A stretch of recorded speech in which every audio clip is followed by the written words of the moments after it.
From San Diego, this is Democracy Now! In a week full of revelation after revelation, on a day when we thought things couldn't get any worse, they have. Another day, another major White House scandal. President Trump is now facing accusations he tried to impede the FBI's investigation of Michael Flynn by telling FBI Director James Comey, "I hope you can let this go." Did President Trump obstruct justice? We'll speak with John Kiriakou, a retired CIA agent. He went to jail for blowing the whistle on the George W. Bush administration's torture program. Then, as the Trump administration's proposed to relax standards for Border Patrol agents, we look at major new developments in the case of Anastasia Hernandez-Rojas, a Mexican immigrant who was beaten and tasered to death by U.S. Border Patrol in 2010, right near here in San Diego. Please, senors, help me. What U.S. border agents did not realize is that eyewitness videos of the incident caught the sounds of Hernandez-Rojas screaming and pleading for his life. No. Help. The U.S. government recently agreed to pay out $1 million to Anastasia's family. Now the Inter-American Commission on Human Rights is vowing to investigate his death. We'll get the latest. Plus, we look at how environmental activists here in San Diego, California, are fighting plans to bury 3.6 million pounds of radioactive nuclear waste on a California popular beach. All that and more coming up.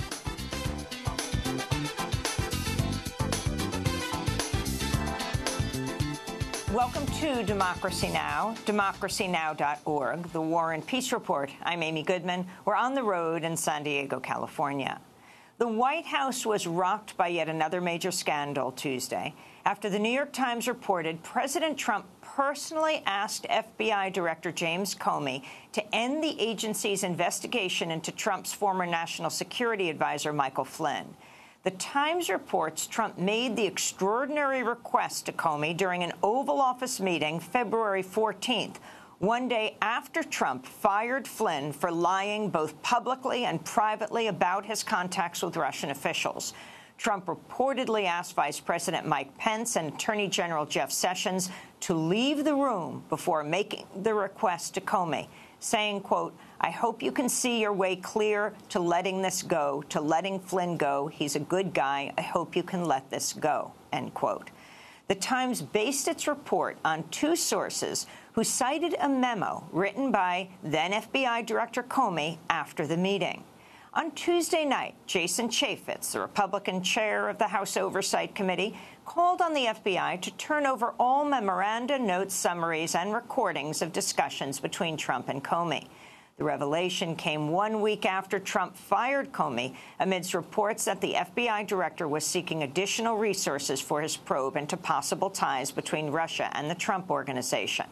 The report bolstered evidence that the president may have committed the crime of obstruction of justice. Speaking from the Senate floor, New York Democrat and Senate Minority Leader Chuck Schumer told his colleagues history is watching. Concerns about our national security, the rule of law, the independence of our nation's highest law enforcement agencies are mounting.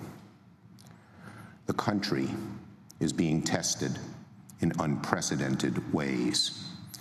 I say to all of my colleagues in the Senate, history is watching. The ranking Democrat on the House Intelligence Committee, Adam Schiff of California, said Comey should return to Capitol Hill to testify and promised to subpoena all relevant materials. Meanwhile, the New York Times also is reporting President Trump asked James Comey during the February 14th Oval Office meeting to consider imprisoning journalists who report on leaks of classified information. In a statement, Bruce Brown of the Reporters Committee for Freedom of the Press wrote, quote, "No president gets to jail journalists. Reporters are protected by judges and juries, by a Congress that relies on them to stay informed, and by a Justice Department that for decades has honored the role of a free press by spurning prosecutions of journalists for publishing leaks of classified information," he said. New York Times has reported Israel was the source of highly classified intelligence that President Trump reportedly disclosed to Russian Foreign Minister Sergei Lavrov and Russian Ambassador Sergei Kislyak at the White House last week. At a Tuesday news conference, National Security Advisor H.R. McMaster sought to minimize damage from Trump's disclosure. A yes or no question here. Did the president share classified information with the Russians in that meeting? And as I mentioned already, we don't say what's classified, what's not classified. What I will tell you again is that what the president shared was wholly appropriate. Russian President Vladimir Putin offered this morning to share with the U.S. Congress a recording of the Oval Office meeting between Trump, Foreign Minister Lavrov, and Russian Ambassador Kislyak. It's not clear whether such a recording exists. During the meeting, the Trump administration barred all U.S. media while allowing a photographer from the Russian state media agency TASS inside the Oval Office. The mounting White House scandals have led some lawmakers to openly discuss impeaching President Trump. On Monday, Texas Democratic Congressman Al Green said Trump should be removed from office for obstructing the FBI's investigation into Russian meddling in the 2016 election. Congressmembers Maxine Waters of California, Tulsi Gabbard of Hawaii, Keith Ellison of Minnesota, and other House Democrats have also raised the possibility of impeachment, as has Maine Independent Senator Angus King, who spoke Thursday evening with CNN's Wolf Blitzer. If these allegations, Senator, are true, are we getting closer and closer to the possibility of yet another impeachment process? Reluctantly, Wolf, I have to say yes, simply because obstruction of justice is such a serious offense. President Trump welcomed Turkish President Recep Tayyip Erdogan to the White House on Tuesday, praising the authoritarian leader and promising to continue supplying Turkey with U.S. weapons.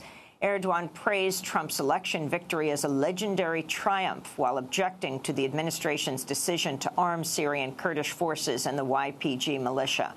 Erdogan also repeated his demand that the U.S. extradite Fethullah Gulen, a Turkish dissident living in the Poconos in Pennsylvania, whom Erdogan blames for leading a failed coup attempt in 2016. After Tuesday's White House meeting, members of President Erdogan's security detail attacked a peaceful protest held by anti-Erdogan protesters outside the Turkish ambassador's residence in Washington, D.C. Video of the incident shows men in suits punching and kicking protesters carrying the flag of the Kurdish YPG party. 9 people were hurt, with 2 of the protesters hospitalized with serious injuries. Police made 2 arrests. In breaking news from Afghanistan, gunmen armed with explosives have stormed the offices of the national television and radio station in Jalalabad. At least 2 people have been killed and more than a dozen wounded. Officials warn the numbers of casualties is expected to rise. In Iraq, the journalistic monitoring group Air Wars reports a U.S.-led coalition airstrike in Mosul flattened a civilian home Monday, killing 8 members of a single family. The reported airstrike killed resident Al-Hajj Ala al-Safi, his wife, mother, sons, brother, and sister-in-law. In Kansas, imprisoned Army whistleblower Chelsea Manning walked free from Fort Leavenworth prison this morning after spending 7 years behind bars for leaking more than 700,000 classified files and videos to WikiLeaks about U.S. foreign policy and the wars in Iraq and Afghanistan. Manning was sentenced to 35 years in prison in 2013 after she was convicted under the World War I-era Espionage Act. In January, President Obama commuted her sentence shortly before leaving office. Manning is already the longest-held whistleblower in U.S. history. Meanwhile, Puerto Rican independence activist Oscar Lopez Rivera is set to be freed today after 35 years in prison, much of the time spent in solitary confinement. In February, Lopez Rivera was transferred to a prison in Puerto Rico to serve the remainder of a sentence. He's slated to return to Chicago Thursday, where he'll be welcomed in a celebration featuring U.S. lawmakers of Puerto Rican descent, including Congress members Luis Gutierrez and Roberto Maldonado. In Mexico, hundreds of journalists protested outside the Interior Ministry Tuesday to demand an end to the violence against reporters and media workers. The protest was held only hours after the funeral of award-winning journalist Javier Valdez, who was killed by gunmen on Monday. Another journalist, Sonia Cordova, was also shot and wounded Monday in a separate attack that left her son dead. On Tuesday, multiple digital Mexican media outlets also went on a 24-hour strike, refusing to publish anything but a black banner with information about assassinated journalists. This is award-winning journalist Carmen Aristigui speaking at the protest in Mexico City. For us, Valdez has been converted into an emblematic case. The death of Javier Valdez should imply deep things for us. Javier Valdez and all the others who have lost their lives on this path should be a driving force for us. No to the silence, no to the self-censorship, no to the fear. Here we all have courage to keep informing, keep reporting, keep investigating, keep denouncing, keep sharing opinions, and speak out, speak out, speak out. In Britain, Labour Party leader Jeremy Corbyn Tuesday rolled out his party's manifesto ahead of a general election set for next month. The platform proposes raising taxes on corporations and the wealthiest 5% of earners. The revenue would go towards improving universal health care, an end to public university tuition, free childcare, housing subsidies, expanded workers' rights, and other programs. This is Jeremy Corbyn speaking on Tuesday. Because people want a country run for the benefit of the many, not the few. That's because for the last 7 years, our people have lived through the opposite. A Britain for the rich and the elite and the vested interests. Back in the United States, a federal judge in Mississippi has sentenced a Gulfport man to 49 years in prison for murdering a transgender teenager in the first-ever hate crime prosecution involving a transgender victim. Joshua Valum, who pleaded guilty in 2015 to killing 17-year-old Mercedes Williamson, was sentenced under the Matthew Shepard and James Byrd Jr. Hate Crimes Prevention Act. In a statement, Attorney General Jeff Sessions praised the sentencing, even though then-Senator Sessions voted against the hate crimes bill in 2009. Williamson was one of at least 21 transgender people murdered in the U.S. in 2015. So far this year, at least 10 transgender people have been murdered nationwide. In Georgia, a Panamanian immigrant has reportedly committed suicide in ICE custody after he was held 19 days in solitary confinement. Federal authorities say they found 27-year-old Gene Jimenez Joseph unresponsive with a sheet around his neck early Monday morning at the Stewart Detention Center south of Columbus. Human rights advocacy group Project South told Democracy Now!, quote, "The suicide of this young immigrant at Stewart is a horrific tragedy that could have been prevented," unquote. Stewart can hold more than 1,700 people and is run by Core Civic, the private prison company formerly known as Corrections Corporation of America. A year-long investigation found deplorable conditions at the facility and lack of adequate access to mental health care.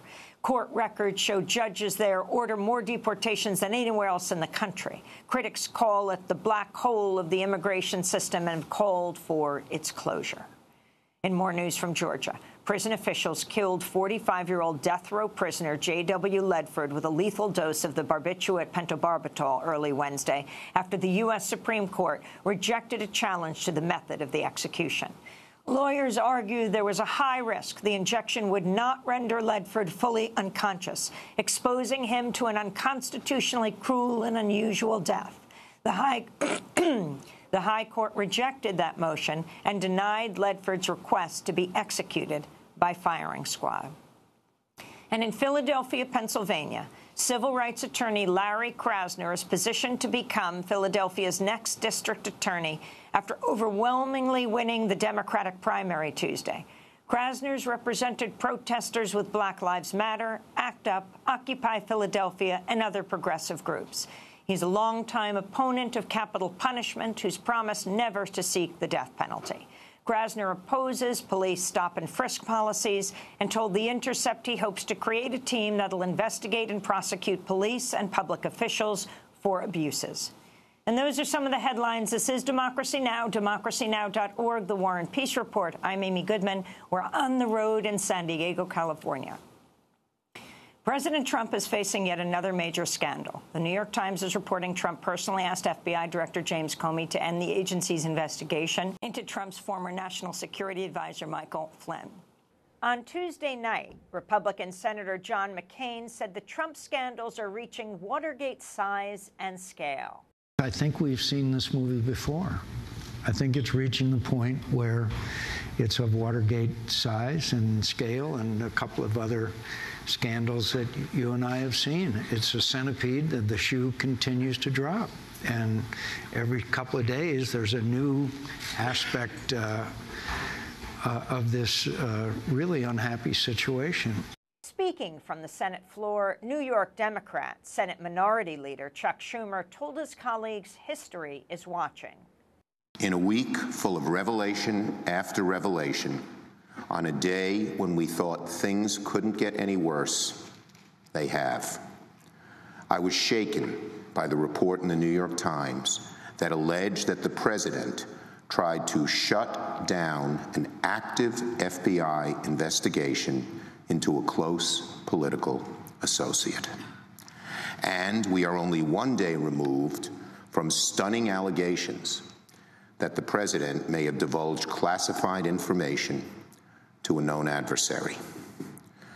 Concerns about our national security, the rule of law, the independence of our nation's highest law enforcement agencies are mounting. The country is being tested in unprecedented ways. I say to all of my colleagues in the Senate, history is watching. The New York Times reports President Trump made the extraordinary request to James Comey during an Oval Office meeting on February 14th, one day after Trump fired Flynn for lying publicly and privately about his contacts with Russian officials. Trump reportedly asked Vice President Mike Pence and Attorney General Jeff Sessions to leave the room before asking Comey to drop the investigation into Mike Flynn. After the meeting, Comey wrote a memo quoting the president saying, "I hope you can see your way clear to letting this go, to letting Flynn go. He's a good guy. I hope you can let this go." In addition, President Trump reportedly urged Comey to consider jailing reporters for publishing classified information. Trump fired Comey last week, days after he requested more resources for the FBI's probe into Russian meddling in the 2016 election. On Tuesday night, Republican Congressman Jason Chaffetz, chair of the House Oversight Committee, called on the FBI to turn over all memoranda, notes, summaries, and recordings of discussions between Trump and Comey. The New York Times report came just a day after the Washington Post revealed President Trump had disclosed highly classified intelligence to Russian Foreign Minister Sergei Lavrov and Russian Ambassador Sergei Kislyak at the White House. We're joined now by John Kiriakou, who spent 14 years at the CIA as an analyst and case officer. In 2007, he became the first CIA official to publicly confirm the Bush administration's use of waterboarding. In January 2013, Kiriakou was sentenced to 2.5 years in prison after pleading guilty to confirming the identity of a covert officer to a reporter who actually did not publish it. Kiriakou's memoir, which has just been published, is titled "Doing Time Like a Spy: How the CIA Taught Me to Survive and Thrive in Prison." John Kiriakou, welcome to Democracy Now! Thank you so much. Thanks so much for joining us. Can you respond to this latest scandal at the White House? I'm very, very, even gravely concerned about the path that this scandal seems to be taking. It's more like an onion than it is one single scandal. Every time we peel one layer off the onion, there's another scandal underneath it. And now we have members of Congress talking about impeachment. I think impeachment, frankly, is something that is a real possibility, something we ought to be discussing. I think that it's pretty clear that the president has committed obstruction of justice, and let's face it, Director Comey is a player in Washington. He's been around the block. Do we really think that he released the most explosive memo he has, knowing that he wrote memos every time he spoke with President Trump? My guess is there's a lot more explosive information out there waiting to be released. Well, can you talk about exactly the significance of what Comey's memo reveals that Trump asked him to do on February 14th in a meeting where, according to the New York Times, he told Jeff Sessions and I think it was the vice president to step out of the room, and then asked Comey to drop the investigation into his, well, fired National Security Advisor Mike Flynn. He'd fired him the day before. That he asked the vice president to leave the room, to me, is damning information. That tells me that the president knew exactly what he was doing, that he knew that he was going to have to say something that was inappropriate and perhaps illegal, and he likely wanted no other witnesses. That way, whatever Director Comey eventually came out to say, the president could say he's a liar. Well, I think he overplayed his hand. He intimated last week that there were tapes of that conversation. I think that the Congress should act immediately to subpoena those tapes if they exist. My guess is they're going to confirm Director Comey's version of that conversation. And, of course, now Congress is calling on Comey to testify, which apparently he is willing to do. The significance of what this fired FBI director could say in one of these hearings. Well, it was fascinating to me, Amy, that Director Comey declined to testify in a closed session of the Senate Intelligence Committee, but said that he was willing to testify in an open session. That's potentially explosive. I think what many congressmen and senators on Capitol Hill expect is that Director Comey is going to reveal the possibility that other crimes were committed, either by the president or by those around him. And also the significance of the allegation that President Trump revealed highly classified information to the Russian officials, the Foreign Minister Lavrov and the Russian Ambassador Kislyak. I mean, this is not illegal. The president can do what he wants to in this regard. Is that right? That's right. The president has final declassification authority over all information controlled by the federal government. So if he leaked classified information, and apparently he did, it's technically not a crime. It was certainly inappropriate. And if you're going to leak classified information, my God, the last country you want to leak it to is the Russians. But this goes a little bit deeper. I think this just shows how impetuous this president is and how he frequently acts from his gut. He flies off the handle. He does things without thinking them through. And to me, it just sort of makes it difficult to figure out how he can get through a 4-year term going down this path. This is one problem, one scandal after the other, and it's cumulative. It takes a toll. Let's turn to National Security Advisor H.R. McMaster speaking yesterday. He shares information in a way that is wholly appropriate.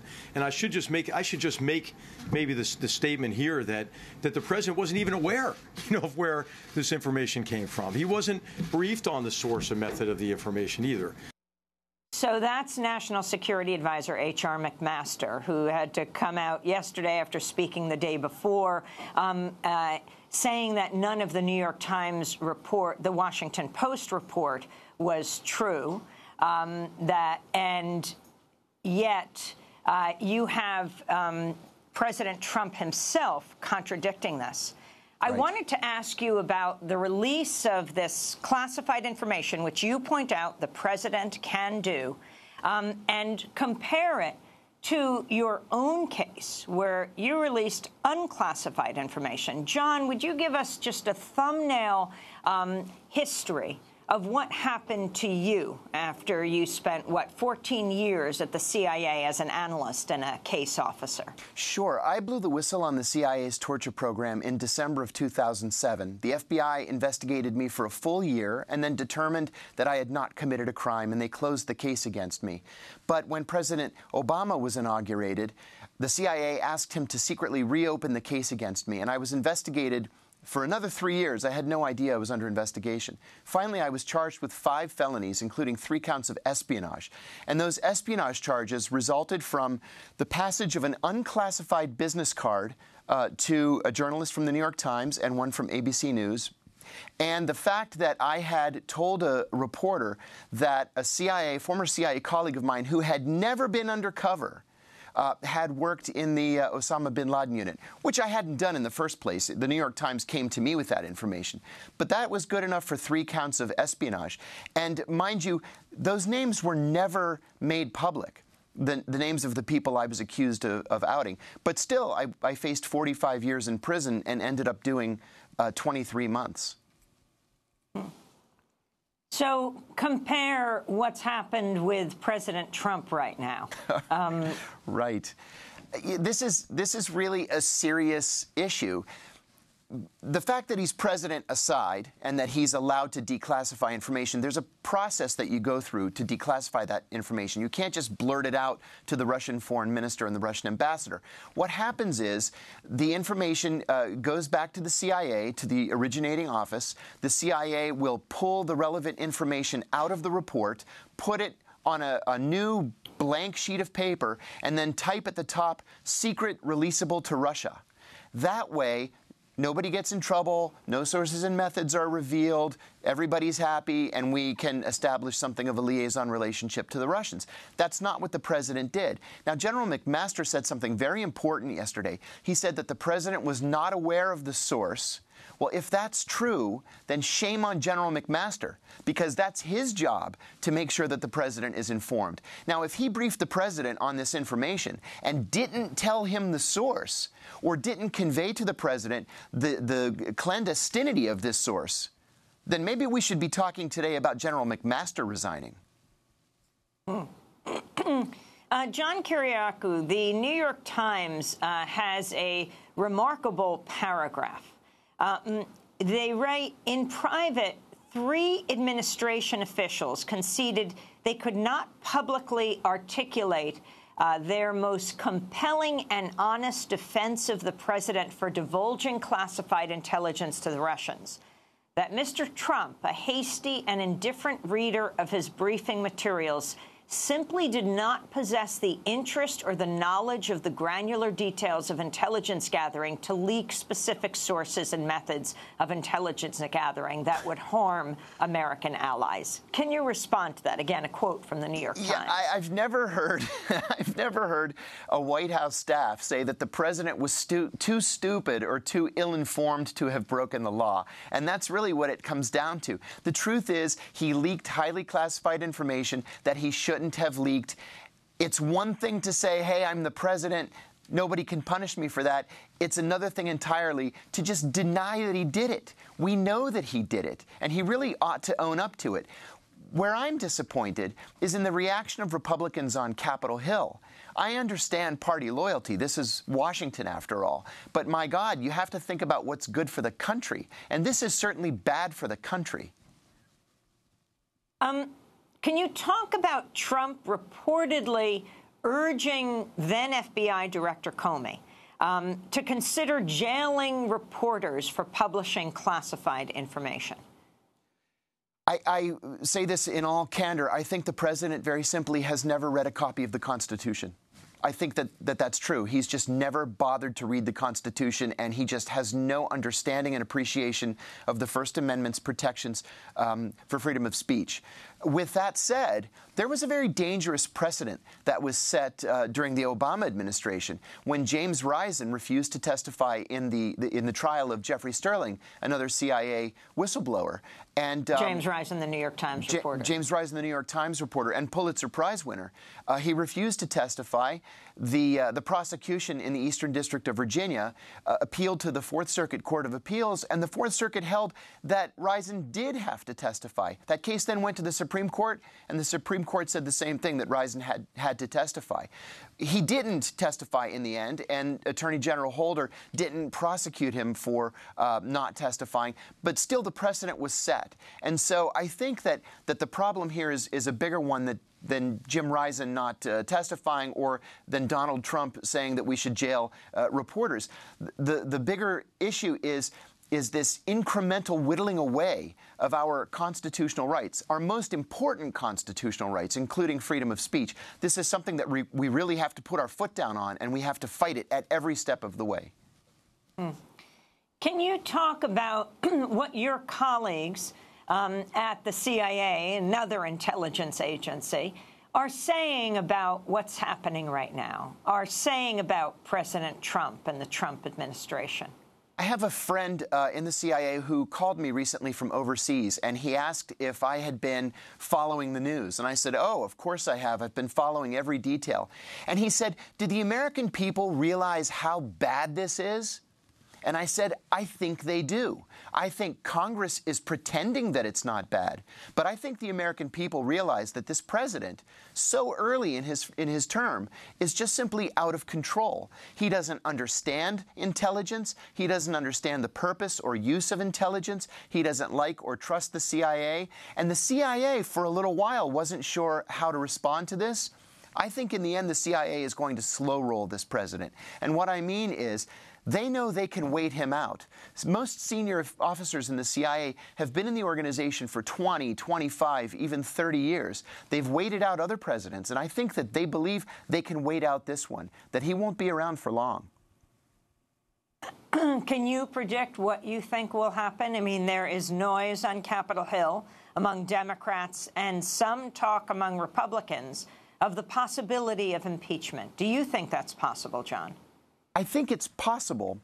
I don't yet think that it's probable. I think what we need, in the absence of a special prosecutor law, which lapsed, I believe, in 1999 or 1997, we need a special counsel. We need a prosecutor who is able to really do an in-depth investigation and just see where the evidence leads us.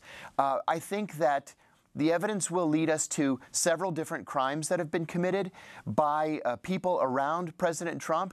And who knows? Perhaps there are crimes having been committed by President Trump. So I think we ought to really look at the Republicans on Capitol Hill and gauge their support for this president. They reluctantly went along with him when he finally came out of the Republican primaries. There's not a whole lot of loyalty there. And I think that if even the Republicans on Capitol Hill smell blood in the water, they'll begin to turn. The first time a Republican member of Congress starts talking about impeachment, I think it's a slippery slope from there. John, you spent 14 years at the CIA as an analyst and a case officer. You exposed Bush-era torture. And I was wondering if you can talk about that, the information that you talked to a reporter about, though the reporter didn't reveal any name of any agent from your conversation with him. You ultimately were jailed. Talk about the substance of the information you were trying to get out. I said three things in the initial interview that I did with ABC News in December of 2007. I said that the CIA was torturing its prisoners. I said that torture was official U.S. government policy. It was not the result of a rogue CIA officer, as President Bush had intimated. And I said that the torture program had been personally approved by the president himself. But that's not specifically why I was jailed. Remember, the FBI determined that what I had said was not a crime. And so they began digging and digging and digging until they finally were able to put something together. And what it was a reporter for ABC News had written to me asking for help in writing a book on the CIA's rendition program. I told him I didn't know anything about rendition and I didn't know anyone involved. He sent me a list of a dozen names. I didn't know anybody. He sent me a second list of a dozen names, and I told him, you obviously know this issue so much better than I do. I really can't help you. And he finally said, well, in your first book, what about a guy that you met in Pakistan on the tarmac of an airport? And I said, oh, you're talking about John Doe. I don't know whatever happened to him. He's probably retired and living in Virginia somewhere. That was a felony because I had confirmed the name of John Doe. Now, that happens in Washington every single day. If you pick up a copy of the New York Times or the Washington Post, you're going to see classified information. And indeed, former CIA Director David Petraeus gave the names of 10 covert officers to his adulterous girlfriend and was not prosecuted. In my case, there was another CIA officer, a disgruntled former CIA officer, who provided this reporter with the names of 7 covert officers. He was not prosecuted because he didn't blow the whistle on the torture program. Well, John Kiriakou, thank you so much for joining us. I want to spend more time with you at another point to really go into your book. John Kiriakou spent 14 years at the CIA as an analyst and case officer exposing the Bush-era torture program, becoming the only official jailed in connection with it. His memoir has just been published. It's called Doing Time Like a Spy: How the CIA Taught Me to Survive and Thrive in Prison. This is Democracy Now! We're broadcasting from San Diego. Stay with us.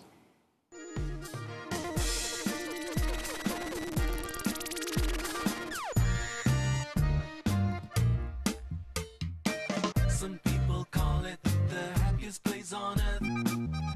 Others say it's a dangerous place. It has been the city of sin. But you know, I don't care. What I care about is to see you again, to dance that song from the record that I love so much, so much, so much, so much. Tijuana makes me happy. Tijuana makes me happy. Makes me happy. Bang, bang, bang, bang.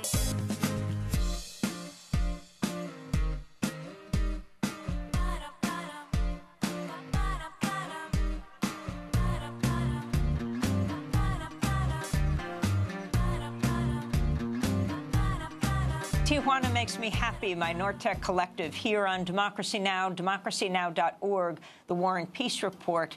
Tijuana, just over the border from here. We're in San Diego, California. I'm Amy Goodman. This is Democracy Now! We turn now to an unprecedented effort to hold the United States responsible for violence committed by its Customs and Border Protection agents.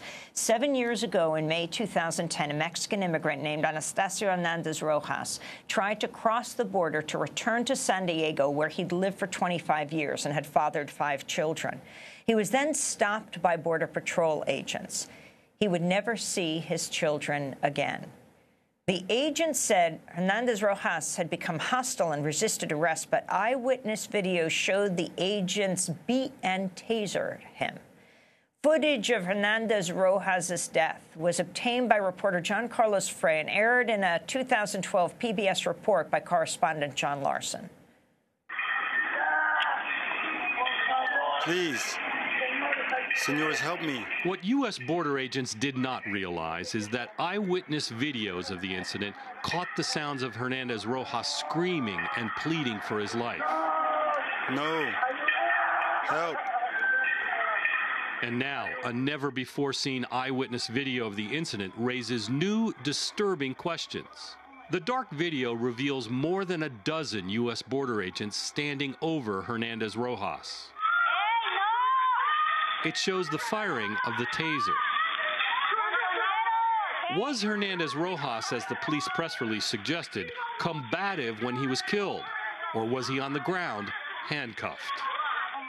That's video from the PBS program Need to Know. The San Diego coroner's office classified Anastacio Hernandez Rojas' death a homicide, concluding he suffered a heart attack, as well as, quote, bruising to his chest, stomach, hip, knees, back, lips, head, and eyelids, 5 broken ribs, and a damaged spine. Despite these findings, the Department of Justice announced in 2015 there was insufficient evidence to pursue federal criminal civil rights or other federal charges against the agents. Well, today, the family of Anastacio Hernandez Rojas has reached another milestone in their quest for justice. Just after this broadcast, the group Southern Border Communities Coalition will hold a press conference to announce Rojas's family has successfully filed a petition with the Inter-American Commission on Human Rights in Washington, D.C. That right, the commission has agreed to open a case against the U.S. government for the death of Rojas. Well, for more, we're joined now by Christian Ramirez, the director of Southern Border Communities Coalition and Human Rights Director of Alliance San Diego. Christian, welcome to Democracy Now! Talk about this latest news. Thank you for having me, Amy. This is an unprecedented move by human rights organizations in the United States. This is the first time that the United States government is facing accusations in an international forum for an extrajudicial killing. We are terribly saddened that we had to reach this point in which we had to go to an international arena to seek justice as a result of 7 long years of waiting for justice to be served, first under the Obama administration and now under the Trump administration. The patience in the family has run out, and we have left with no other choice but to go to the Inter-American Commission on Human Rights. And now the Trump administration has 3 months to respond to the petition that was filed by the family a bit over a year ago. What can this world body do, Christian? Well, what this body does is hold the U.S. government accountable. They cannot reopen any criminal investigation, but it is, in essence, a body that shames a member of the Organization of American States for committing acts of human rights violations. And it's important to note here that despite the fact of a long pattern of abuse committed by U.S. Border Patrol, that this is the first time, if we are fully successful in forcing the U.S. government to respond to the Inter-American Commission on Human Rights, that this international body can provide guidance to the U.S. government to make sure that these sorts of violations never occur in our country, and to, in essence, shame the United States government for not following its obligations before the Organization of American States. Last year, Democracy Now! Spoke to Bernardo Hernandez Rojas on the day his family announced they'd filed a petition with the Inter-American Commission on Human Rights. We're here a la Comisión de Derechos Humanos Interamericana de los Derechos Humanos to file with the Inter-American Commission on Human Rights this petition. Para darle seguimiento al caso de Anastasio. So is to follow up on Anastacio's case, because this cannot be just left like this. It is an injustice.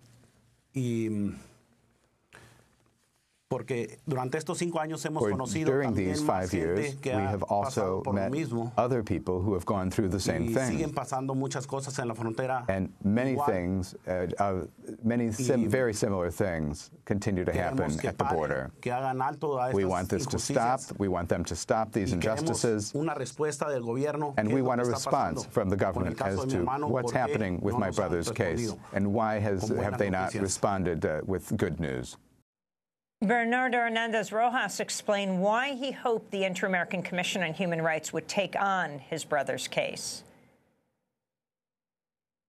That's right. What I would like to come out of this is that penalties be imposed on the officers, that they stop doing this, that everybody knows. Well, it's already known what happened. But a great many injustices are happening at the border. One of these is my brother's case, and they have not resolved anything. Something is happening here. The agents don't want to show their face. No los han podido sancionar. It's not been possible to punish them. They, too, need to uphold the law.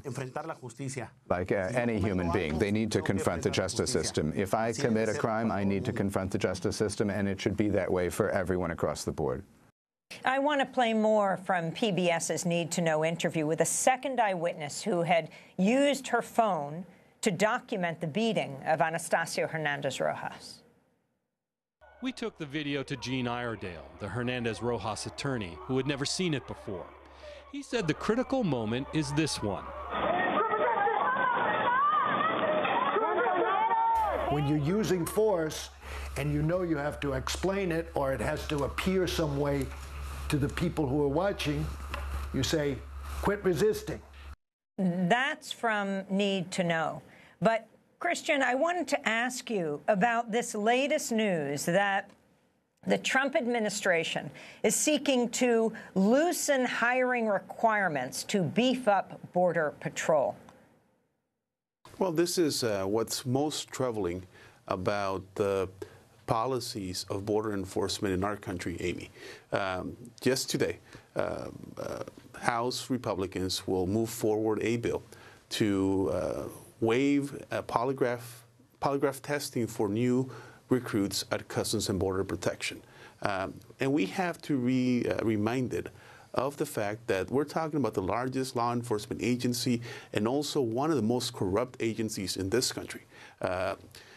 Law enforcement leaders have established that Customs and Border Protection must implement immediately mechanisms to hold its agents accountable in order to prevent corruption. And at least 200 Customs and Border Protection agents have been prosecuted for corruption in the United States. We are talking about an agency that has absolute powers, that is the largest agency in the United States, and now the House Republicans want to get rid of an absolutely necessary tool to ensure that whoever is wearing a badge and a gun and patrolling the borderlands is vetted accordingly so that we don't have corruption and use of force issues like the ones that claimed the life of Anastasio Hernandez Rojas and 50 other unarmed civilians along the borderlands under the Obama administration. So it is completely shocking to us that as our communities are demanding accountability, oversight, and transparency over the largest law enforcement agency in the United States,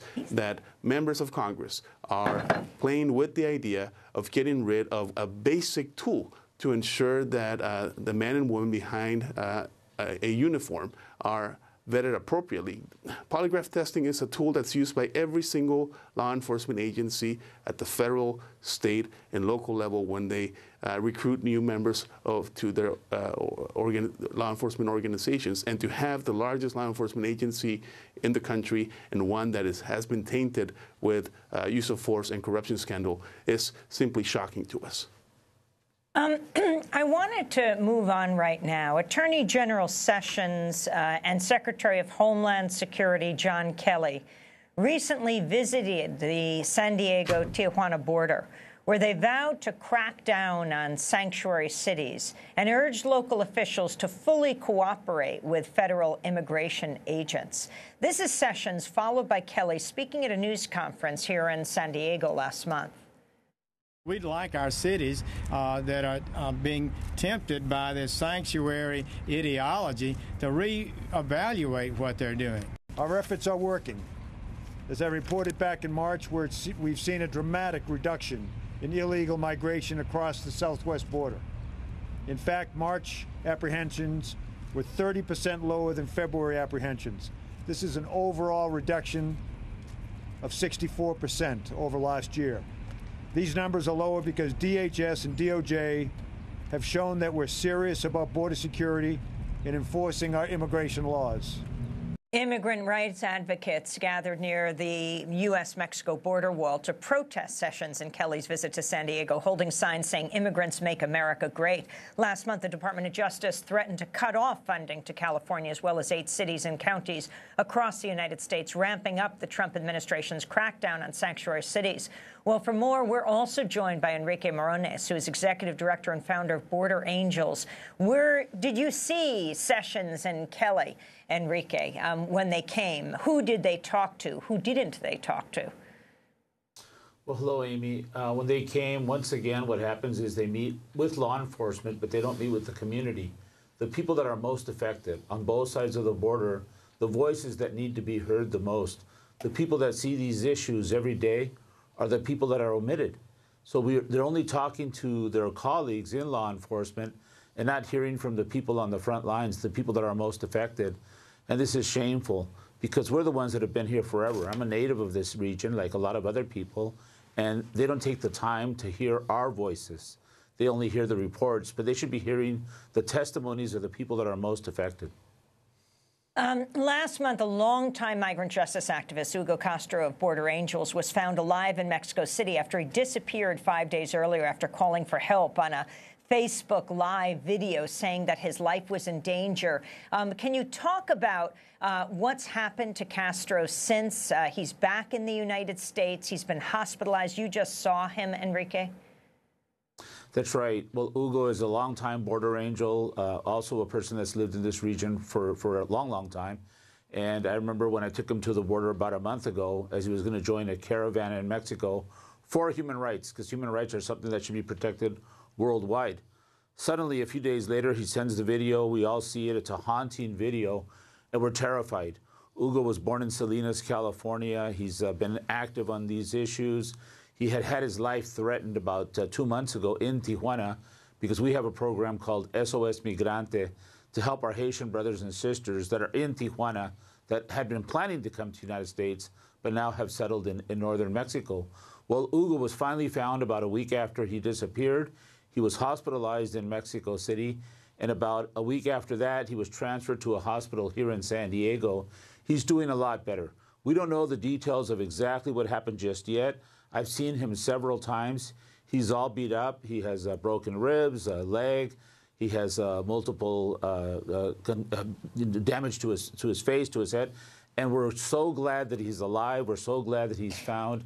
He's getting better every day, and we really appreciate all the prayers and concern and the cooperation of authorities on both sides of the border, because we thought, like with Mr. Valdez in Culiacan, where my family's from, that maybe he wouldn't be found again, or he'd be found without life, but thank God he was found alive. Thank God that he's here in San Diego, and he's getting better every day.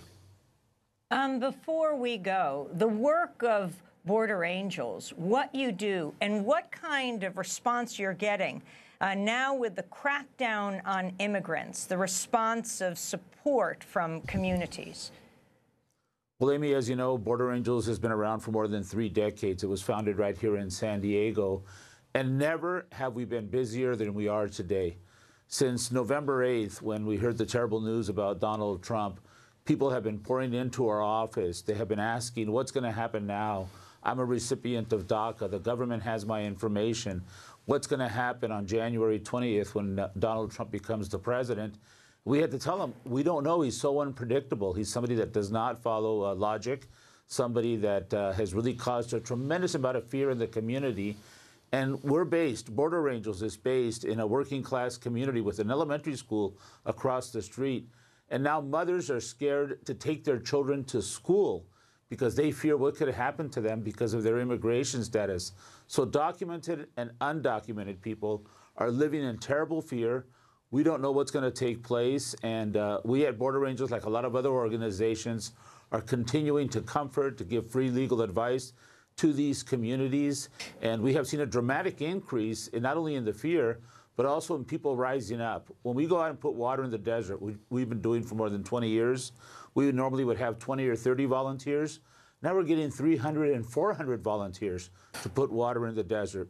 We offer free immigration services. 3 or 4 people would come by our office. Water in the desert for people who are coming over the border from Mexico so they don't die of thirst. So they don't die.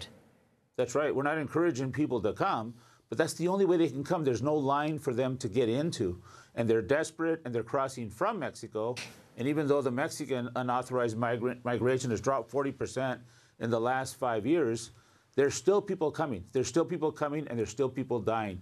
Since that wall that already exists, we have to leave it there, but it's certainly an issue we'll continue to follow. Executive Director and founder of Border Agents and Christian Ramirez, Southern Border Communities Coalition, and also with Alliance San Diego. When we come back, we look quickly at the nuclear plant San Onofre and what's going to happen to the radioactive waste. Stay with us.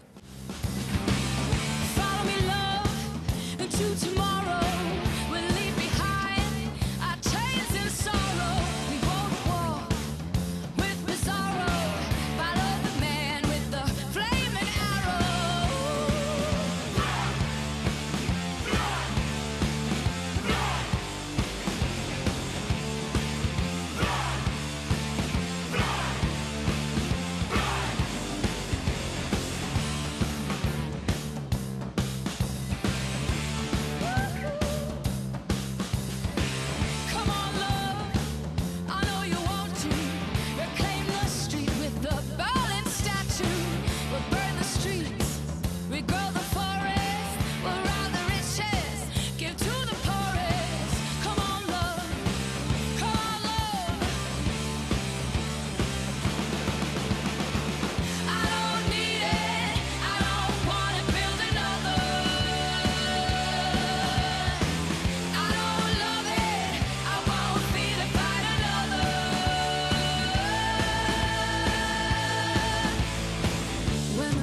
Democracy Now!, DemocracyNow.org, The War and Peace Report. I'm Amy Goodman. We're ending this show here in San Diego, where environmental activists are fighting plans to store 3.6 million pounds of highly radioactive nuclear waste on a popular beach in San Diego County, just about an hour north of here. In 2012, a radioactive leak at the San Onofre nuclear power plant forced an emergency shutdown. The plant was fully closed in June of 2013. Now residents are fighting the permit issued by the California Coastal Commission to store the millions of pounds of nuclear waste in thin stainless steel canisters within 100 feet of the beach. The facility began the decommissioning. We are joined now by Ray Lutz, founder of Citizens Oversight, which has filed a lawsuit challenging the expansion of the nuclear waste storage facility. We just have a few minutes, Ray. Explain what's happening. Well, this is a ridiculous move by this for-profit corporation to avoid public scrutiny. The 3.6 million pounds, only 100 feet from the ocean, only inches above the saltwater line at high tide. And, now they have authority to leave this here forever, according to the Department of Energy, because there is no alternatives, they say. Our lawsuit, though, we're saying, they didn't investigate any alternatives, and there are other places, better places to put this than right here, right next to the beach. This is this government, regulators plus corporate profiteers equals insanity sort of math equation that you get out of these for-profit corporations. It all comes back down to the military-industrial complexes forcing these, the mindset, sort of Trump mindset of we want to be first in the nuclear world, is these plants are very uneconomic. They shouldn't be used at all. Plus, we've got all this waste that's piling up at 100 places around the country, which are virtually terrorist targets now. So we need, as a community, to really look at and make sense of what these decisions are. And if you leave it to the for-profit corporations like Edison to decide these things that may be here for decades, if not centuries, based on their next quarterly report, you're going to get really bad decision-making. That's what it comes down to in this case.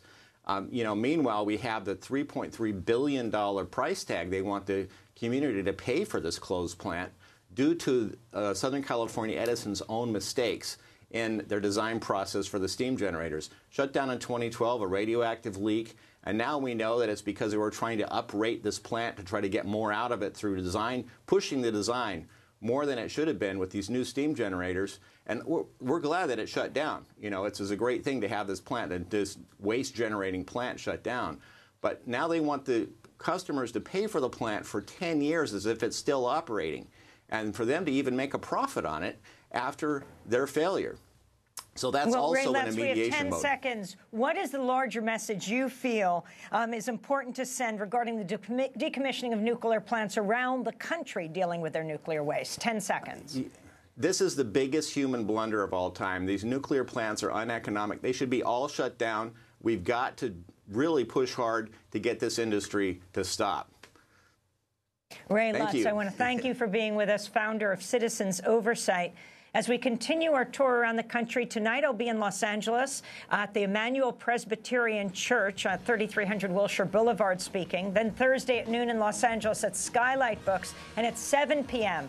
on Thursday night, I'll be in Santa Barbara at La Casa de la Raza, Friday in Santa Fe, New Mexico, and on Saturday in Arizona and Houston. I'm Amy Goodman. Thanks so much for joining us.